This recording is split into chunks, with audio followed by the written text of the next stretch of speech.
What's the third one you laid out there, Big Cow? The third one is Genesis 15 and verse 13 through 16. And this is when somebody commented on our video the other day and they said, "Are you the nation of Israel?" Okay, that has nothing to do with this. It's talking about people being serving in a land that's not theirs for 400 years, and in the fourth generation, they'll be brought out. Like it's talking about people being in captivity. It doesn't matter that it's Israel. Well, right. So, but I could actually make an argument that, okay, to that person that says, "Are you Israel?" Okay, because obviously it's foreshadowing and talking about Israel. Yeah. It's not a nation yet because it's Abraham, and Abraham is the father of Israel and become that. And okay, but what's the context of Matthew 24? Well, it's Israel budding. It's Israel becoming a nation.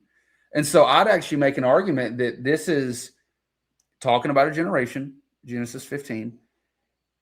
It's talking about the nation of Israel, just like Matthew 24 is. Yeah.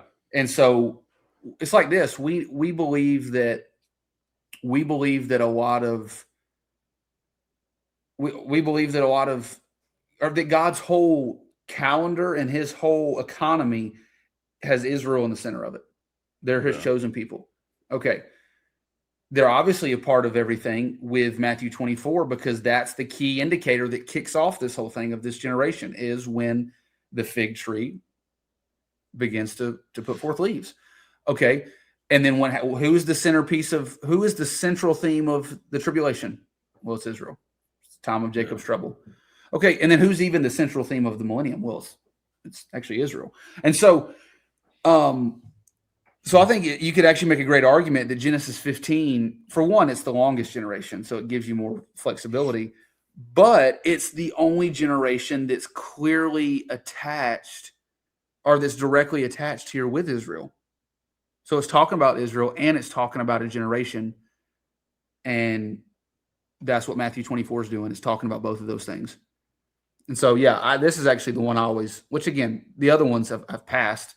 But even when it was a 70, 80 year thing, I always was like, man, the Genesis 15 thing just seems to line up the most clearly, I think. But so 100 years. So like you said, he says they'll be in captivity 400 years, but in the fourth generation, they shall come again hither. So obviously basic math, 400 divided by 4 is 100. So that one hasn't happened yet. So that would be 2048. Yeah. Again, tribulation, second advent. So subtract some time.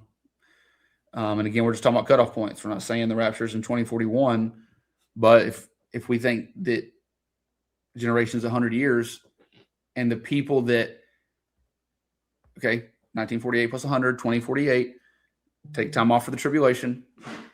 Then was that a sneeze? Wow. Well, then again, the whole project example, where in 2026, 2041-ish is only 15 years away. I mean, literally, this is the whole point of why we're talking about this, is all we're trying to say is we're not trying to name years. We're just trying to say, like, if you're like me and Big Kai, you've grown up your whole life hearing about Christ returning, but it really is stinking that close. Like 15 years, Big Kai, again, cutoffs could be this year, like literally 15 years is such a small window of time in the layout of all of eternity and all of the 6,000 years of human history so far. 15 years. I don't know. It's just crazy. So it's I think about that all the time. I'm like, 15 years. I'm 31. I'll be 46. That's so that's pretty crazy. Yeah. And again, cutoff points. We're not saying 2041 is a year. Yeah. More like saying that you got a better chance of it being the next 6 or 7 years. Because every year that shaves off, the odds get tighter and tighter of that year being the year.